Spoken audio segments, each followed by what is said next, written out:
All right, guys, man, we're back, man. Breaking news, man, in Mississippi, man. Governor Tate Reeves says that Mississippi cannot afford the $100 per recipient per week that is going to happen because of the executive order that President Donald Trump has signed.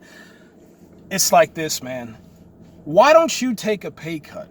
This is the same governor that was caught doing some pretty outlandish stuff with Sacha Baron Cohen on the HBO TV show that was taken down and all of the ads pulled because of Sarah Palin.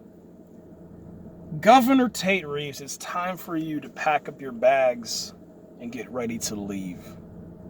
Because there's no way in hell that you're going to sit here and tell the average Mississippian that has lost their job, barely making ends meet, some of them facing eviction, that you can't afford something.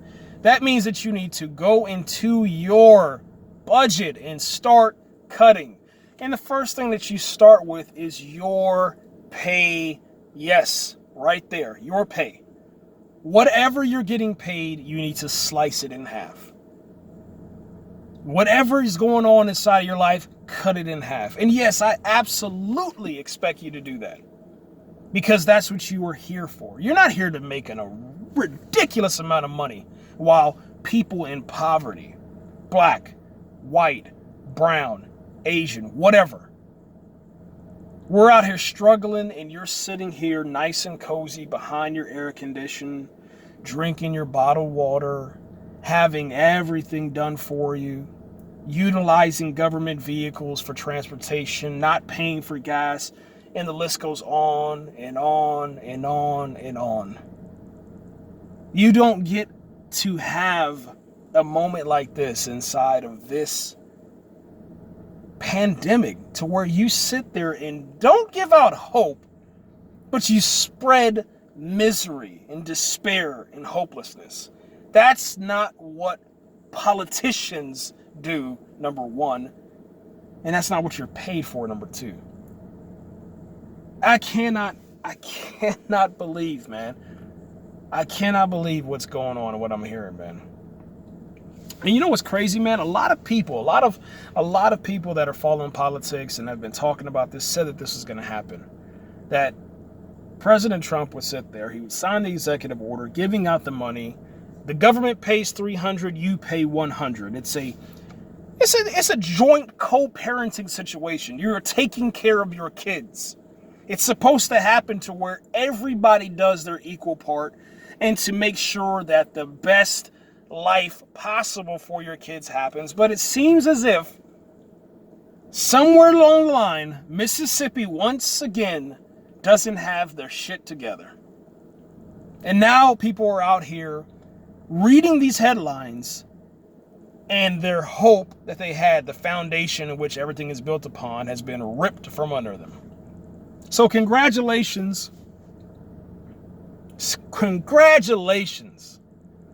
to you and to all of your little people that work with you. Thanks a lot for just destroying the American dream once again. And I am absolutely just appalled. It doesn't make any sense, man. When do we get to this point? What happened, man? What happened to the American dream? What happened, man, where people would literally reach across the aisle, you know what I'm saying? Left, right, neutral, whatever. They would always try to do the right thing for the people. And I don't know if it died, man, with JFK. I have no clue, man. I kind of feel like that's exactly what happened, man. When he was assassinated, everything went to hell. Nothing's been the same since. It's all been about greed, oil, war, money, gold, minerals, resources. And then while the little person, the worker, the people that are out here busting their ass are sitting out here struggling, while these rich pricks sit inside of their mansions that are paid for by the people, and they'll sit here and have the audacity to say that we can't give you a handout that you need desperately to survive. And you know what the reason for it was? This was his quote. It said that if we give the people this money, it could possibly be used as an incentive to not go back to work. Are you freaking kidding me? Have you lost your mind? Do you not understand, man? Do you not understand? There's people out here that want to work. Not everybody's an essential worker. Not everybody is out here trying to risk their life to pinch pennies week after week, month after month, not having a savings, children starving, not having even book supplies. Going down these neighborhoods and you drive down them every single day and you see roads that aren't paved, which is supposed to be your job.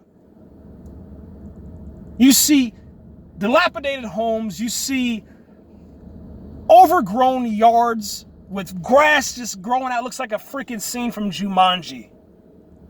Telephone lines that are freaking coming down with electricity, just looks like it's gonna kill somebody. They walk past it and get the shock of their damn life.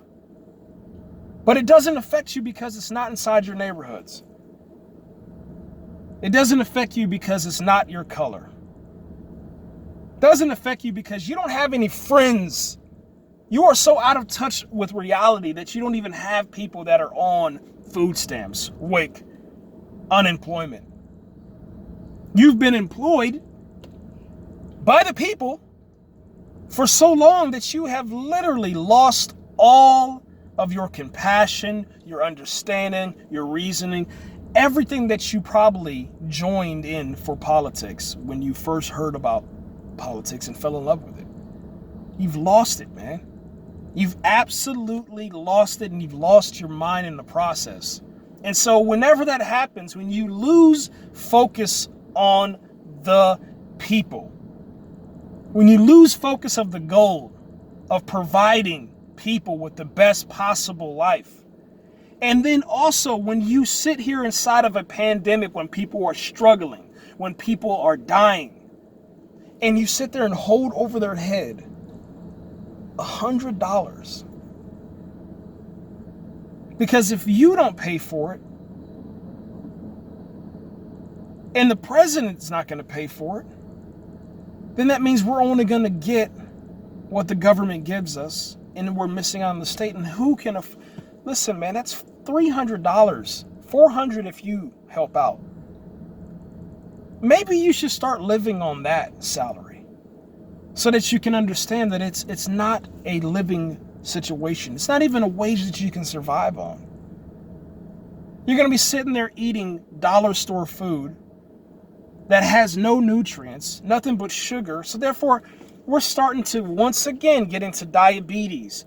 That means that the healthcare system is going to start failing because there's not going to be enough healthy people in the future to fill the positions. Cancer. It goes on, man. And it's like, for some reason, for you to sit here and give an update like that, man, it was just, I just don't understand. It was the worst call you could possibly get. Maybe, trying to, pick up the phone, man, call the president, pick up the phone, talk to your Democrats, Republicans, talk to your parties, reach across party lines, make some deals, will and deal. That's what politicians do. That's your job. But for you just to, hear what the president talked about, he signed the executive order, said for the states to figure it out. You're supposed to go to your budgeting team. You're supposed to say, okay, well, maybe we can cut from, maybe the city, workers or something like that. Cut maybe a couple of hours from there. Let's say we cut 100 hours. Instead of bringing them for 80 hours a week, we bring them down to 40. You know what I'm saying? So 40 hours every 2 weeks, 80 hours a month. There goes a little bit of money that's freed up. Instead of paving, nice neighborhoods, we just do a couple of patchworks like you do inside of the black and brown communities. There's a little bit more money. How about I take a pay cut for the next 5 months, 4 months, however much is left inside of the year. And then in January, we'll come back and we'll look back at the budget again. How about doing something like that? But just to say, you know what? We don't got it. Just doing a quick glance within 48 hours, a quick glance instead of taking at least 5 business days.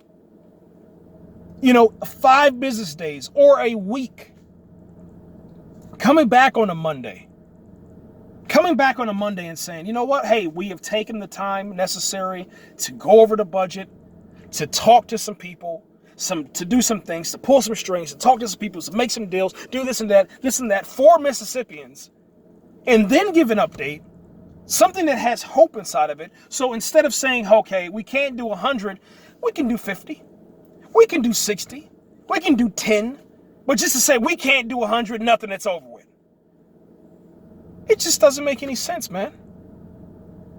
So I am officially going on the record right now to say that I'm taking my vote and taking it from you and putting it to any other candidate that runs when it's up for your re-election, man. I am done, man. I don't have anything else to say. It's ridiculous, man. And you should be ashamed of yourself. We're out of here. If you're in Mississippi and you need help, you can contact me on Facebook. I'll try to help you out wherever I can. I don't have a lot, but I'm willing to give where I can. If you need help getting a job, they are hiring at my company. If you need help writing a resume, I am excellent at that. If you need help just learning how to get a job, there is content on my channel that talks about that. It's inside of the Straight Edge playlist. I hope and pray that you guys stay safe during COVID-19 and don't allow these politicians to continue to divide us, and don't allow them to pressure you into going back to work when you're not ready. Inside of a pandemic, you shouldn't be rushed. You should take your time, wait for the science to have a correct response, and then make your decision. But most importantly, do what's right for your family. And if you need help, once again, I'm here for you. God bless you. God bless the United States of America. And these politicians can go to hell.